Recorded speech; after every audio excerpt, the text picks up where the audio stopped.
All right, so today we're going to be talking about Chapter 9, Lesson 3. This is called Constant Rate of Change and Slope. So when we're talking about the constant rate of change, it's how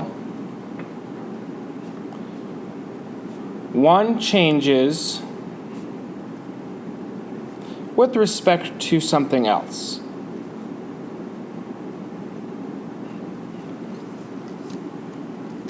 And it's always going to be a change in y over the change in the x, or in the math world, we like symbols. So a triangle symbol is actually a delta symbol, the Greek letter delta, and that means change. So what we're going to do now is go through an example here. So it says find the constant rate of change between the quantities in the table.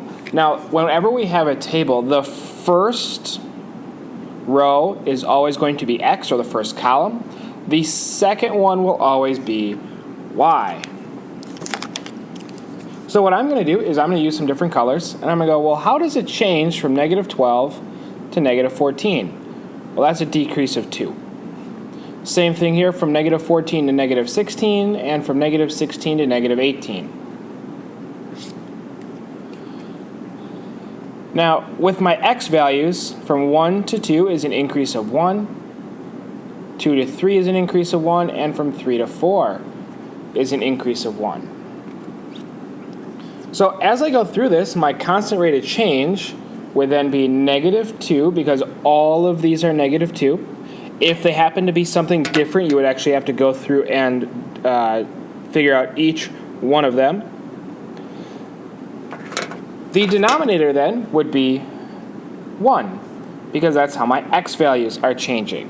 So the constant rate of change here, which we're going to say is ROC, is negative 2.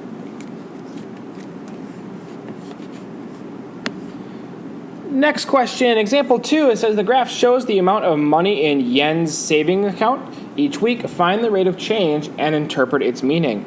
Now, just like we did before, we want to talk about the change in y, which on a graph is how far up and down it goes. So I have an ordered pair right here. This ordered pair is going to be at 120. And this ordered pair is at 480. So I still want to have, I'm going to do this in different colors here,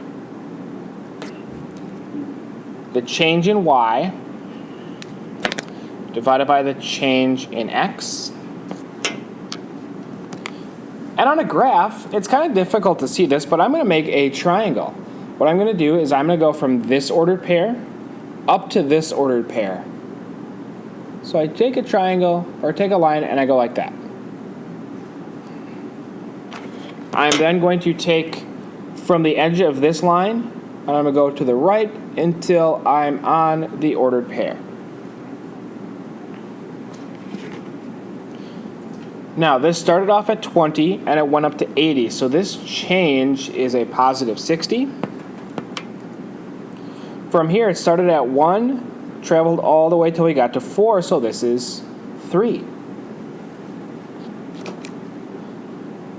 So my change in y is 60.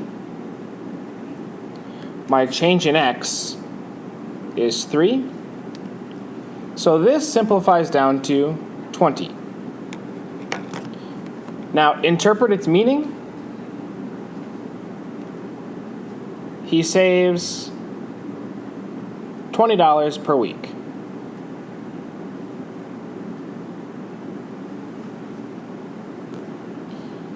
All right, so let's talk about what kind of graphs are actually looking like. If we have this graph here, as we move from left to right, we're going up. So this type would be positive. And its meaning would be increase. Conversely, if we're going from left to right and going down, this would be a negative slope,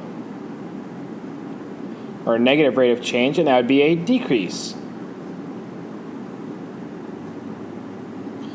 The last one, as I go from left to right, it stays the same. This one would have a 0 rate of change, and its meaning would mean it's not changing.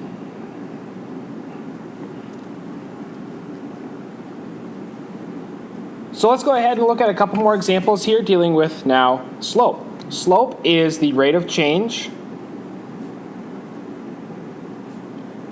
for a graph. And we show that by labeling it as M. So M represents slope. Again, we could have it as a change in Y divided by a change in X. But sometimes we have the graph and sometimes we have ordered pairs. So if we go ahead and do this, I have a line going straight up. And the difference here between the top and the bottom would be this y2 value, which is where this number is. And it would be the difference between that and the first y value. So it's really y2 minus y1. So I'm going to do that over here.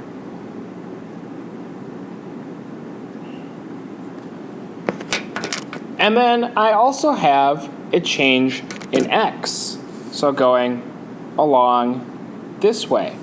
And again, this length here is going to be the difference between x2 and x1. The x from my second ordered pair and the x from my first ordered pair.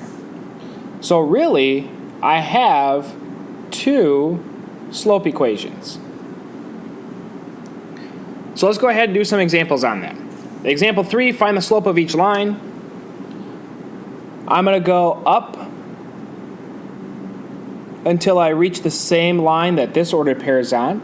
Now I went from 1 to 4, so 4 minus 1 is 3. I'm going this way now, one space, so 1 minus 0 is 1. So the slope in this case would be 3. This one, I'm going down now. From here to here, it's actually going down 2.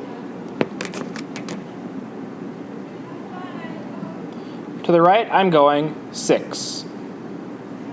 So this slope would be 6 divided by negative 2, or sorry, negative 2 divided by 6. So this would be negative 1/3.